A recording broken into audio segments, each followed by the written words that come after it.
नमस्कार। देशकाल प्लस में आपका स्वागत है। मैं हूं मुकेश कुमार। दोस्तों, केंद्रीय मंत्री नितिन गडकरी बीच बीच में ऐसे बयान देते रहते हैं जिनके कई मतलब निकाले जा सकते हैं। उसमें उनकी महत्वाकांक्षा भी छिपी होती है, उनकी राजनीति से उनके मोह भंग की भी चर्चाएं होती हैं। वो प्रधानमंत्री मोदी पर निशाना भी साध रहे होते हैं। वो आरएसएस, चूंकि वो खुद भी नागपुर से हैं, तो आरएसएस की भावनाओं विचारों को प्रतिबिंबित भी कर रहे होते हैं।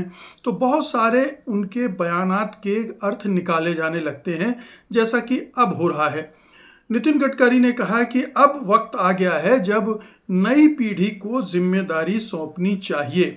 हम सब जानते हैं कि पूरे देश भर में नई पीढ़ी किस तरह से उठ खड़ी हुई है, चाहे वो जेन जी हो या फिर जेन अल्फा हो। और ज़्यादातर इस पीढ़ी के लोग जो खड़े हुए हैं वो बीजेपी के खिलाफ खड़े हुए हैं, मोदी सरकार के खिलाफ खड़े हुए हैं। जिन राज्यों में बीजेपी की सत्ता है उनमें ज़्यादा मुखरता के साथ ये पीढ़ी उठकर खड़ी हुई है और विरोध कर रही है। तो ये मुमकिन है कि ये जो परिवर्तन समाज में दिख रहा है, ज़मीन में दिख रहा है, उससे प्रेरित होकर भी नितिन गडकरी इस तरह की बात कर रहे हों।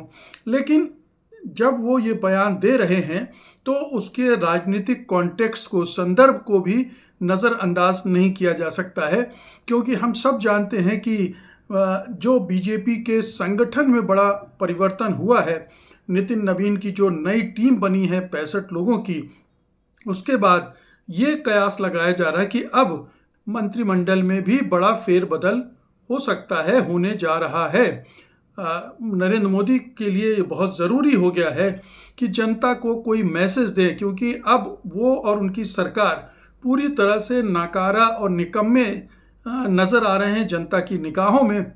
और ये ज़रूरी है कि कोई एक ऐसा गिमिक चला जाए, कोई ऐसा एक एक्सरसाइज की जाए जिससे लोगों को थोड़ा ये लगे कि नहीं, सरकार जाग गई है, चौंक गई है और अब नए सिरे से बेहतर ढंग से काम करने के लिए नई टीम बनाई जा रही है।